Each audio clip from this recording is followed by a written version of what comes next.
আসসালামু আলাইকুম। এইচএসসি 26 একদম শেষ মুহূর্তে যে ৫টি ভুল তুমি করতে পারো, যে ভুলগুলোর জন্য দেখা যাবে শেষ মুহূর্তে প্রিপারেশনটা তোমার ভালোমতো হবে না, সেটা নিয়ে আলোচনা করব।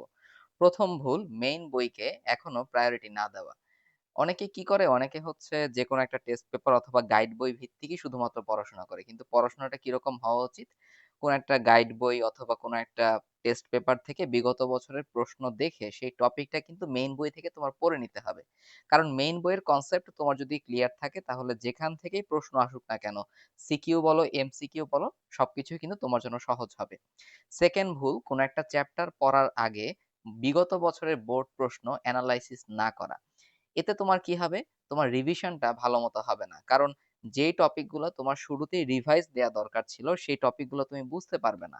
একদম শুরু থেকে দেখবা শুরু করছো, কিন্তু শেষ মুহূর্তে তুমি দেখবা যে খাপ খাইয়ে উঠতে পারতেছো না কিংবা শেষ করতে পারতেছো না। এজন্য তোমার মোস্ট ইম্পোর্টেন্ট যে টার্গেটটা তোমার থাকা উচিত, সবচেয়ে গুরুত্বপূর্ণ টপিক, সবচেয়ে গুরুত্বপূর্ণ চ্যাপ্টার যেখান থেকে বোর্ড পরীক্ষায় প্রশ্ন আসবে, সেগুলো আগে থেকে শেষ করতে হবে আমাদের। নাম্বার 3, রাইটিং প্র্যাকটিস না করা। তোমার সৃজনশীল প্রশ্ন কিন্তু খাতায় লিখতে হবে এবং একটা নির্দিষ্ট সময়ের মধ্যে। আমি তোমাকে সাজেস্ট করব কমপক্ষে একটা সৃজনশীল প্রশ্ন হলেও তুমি প্রত্যেকদিন লেখার প্র্যাকটিস করো। কমপক্ষে একটা প্যারাগ্রাফ হলেও ১ পৃষ্ঠা তুমি ইংলিশ লেখার প্র্যাকটিস করো। তাহলে এই রাইটিং প্র্যাকটিসটা লিখলে দেখবা হচ্ছে তোমার এইচএসসির সময় খুব বেশি একটা বেগ পেতে হবে না। নাম্বার 4, প্রত্যেক দিনের ডেইলি টাস্কটা সকাল বেলায় উঠে ঠিক না করা।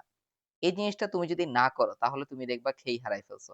অর্থাৎ এই সামনের শেষ মুহূর্তের যে প্রিপারেশনটা, এই প্রিপারেশনের জন্য তোমার নিজের যে প্রস্তুতি দরকার, সেই প্রস্তুতিটা কিন্তু সম্পন্ন হবে না যদি না তুমি না জানো যে আজকে তুমি কি, কি পড়া শেষ করবা, কত সময়ের মধ্যে শেষ করবা।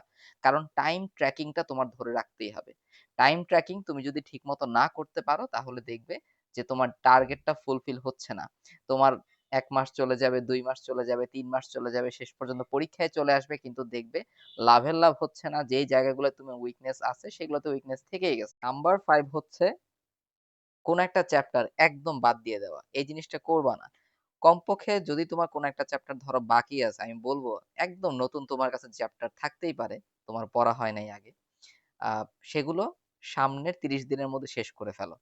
কিভাবে শেষ করবা? কমপক্ষে বিগত বছরের বোর্ড প্রশ্নগুলা যে টপিক গুলো আসছে তুমি জাস্ট ওই টপিক গুলোই তুমি দেখে যাও। তাহলে দেখবা যে পুরো একটা চ্যাপ্টার তোমার বাদ দেয়া হচ্ছে না। ঠিক আছে? একদম বাদ দিয়ে যাবা না। তুমি ধরো যেই চ্যাপ্টারটা তুমি পড়ছো ভালো করে, সেই চ্যাপ্টার থেকে এমন একটা প্রশ্ন আসলো যেই প্রশ্নটা তুমি ভালো করে অ্যান্সার করতে পারতেছো না। কিন্তু ওই কঠিন চ্যাপ্টারটা থেকে বা বাদ দেওয়া চ্যাপ্টারটা থেকে সহজ একটা প্রশ্ন চলে আসলো। বিগত বছরের বোর্ড প্রশ্নে হুবহু চলে আসলো। তখন কিন্তু তোমার আফসোস হবে। তো আজকে কিন্তু আ কদর রাত্রি হতে পারে। যার জন্য তোমরা একে অপরের জন্য দোয়া করতে থাকো। আমাদের জন্যও দোয়া করবা। সবাই ভালো থাকো, ভালো করে পড়াশোনা করতে থাকো এবং তোমাদের যেই প্রি মেডিকেল ব্যাচ দুরন্ত প্রেয়ার 6.1 সেখানে অ্যাডমিট হয়ে যেও তোমরা। অ্যাডমিট হয়ে গেলে তোমরা কিন্তু একদম তোমাদের মেডিকেল প্রিপারেশন পর্যন্ত এইচএসসি 26 এর জন্য যত কোর্স আসবে সবকিছুতে ফ্রি এনরোলমেন্ট পেয়ে যাবে number 1, number 2 sure shot GPA কোর্সটাও একদম ফ্রিতে পেয়ে যাবে যেখানে কিন্তু প্রত্যেকটা সাবজেক্টের বোর্ড প্রশ্ন অ্যানালাইসিস ভিত্তিক ক্লাস তোমাদের জন্য থাকছে। কোর্স লিংক কমেন্টে আমি দিয়ে দিচ্ছি। সবার জন্য শুভকামনা। ভালো থেকো সবাই। আল্লাহ হাফেজ।